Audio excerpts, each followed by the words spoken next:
Hello everyone, good evening. Oh, madaling araw na pala guys. Nakatulog ako guys ng straight. Nagising ako alas 12. So ngayon, madaling araw, gising ako guys. So ito ngayon guys, may isi-share po ako sa inyo. Ayan, nakita niyo naman yung aking mata dyan, skin.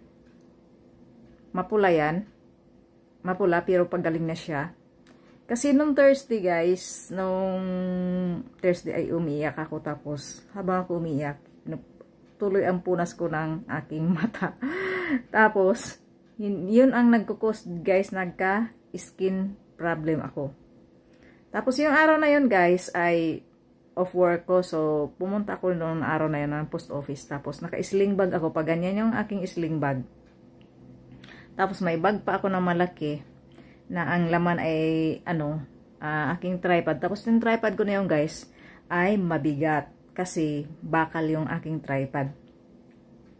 Ayan guys, nagkukos din ng problem. Nagkaroon ako ng skin allergy yung araw na yon. Tapos pagdating ng gabi guys, di ko naramdaman guys na namumula pala yan, pulang-pula na. Pagdating ng gabi, doon nakaramdam ako ng kakaiba. Hindi naman siya guys makati. Tapos ang ginawa ko, may skin ointment ako na tuwing winter, kasi guys, pagka winter, nagkakaroon ako ng skin problem, nagkakaroon ako ng skin asthma or whatever na problem, basta winter. So nilagyan ko guys dito, ay lumala naman siya guys, kasi mahapdi yung gamot pala na yun. Tapos namula na siya, tapos ginamitan ko ng, yung gamot na yun na mahapdi pag i-apply.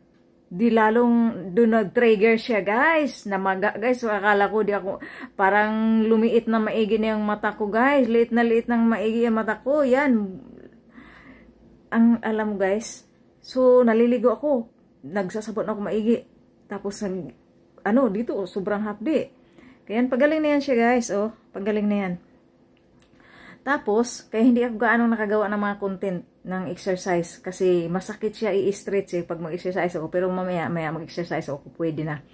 Tapos, naisipan ko yung ginawa ko pala guys na garlic coconut oil. Yes guys, very very effective guys. Di nyo na kailangan magpa-doktor tumingin ng kung anong mga ointment dyan. Magluto lang kayo guys ng bawang. Gawin yung very very dark brown na, parang medyo itim-itim na, gamit ang coconut oil. Tapos ilagay nyo sa bottle, huwag ng plastic. Syempre palamigin mo muna. Tapos ilagay sa kahit anong skin problem guys, mabuong katawan man yan nga. Dito nga sa mata ko, namagayaw ng isang araw, kita mo? Meron pa. Very, very effective guys. Nakaganito ka guys kasi wala akong bra. Kasi hindi ako pwede mag-bra. Tingnan ko mamaya pwede kasi mag-exercise ako. Yun guys, very effective talaga. Gawin nyo.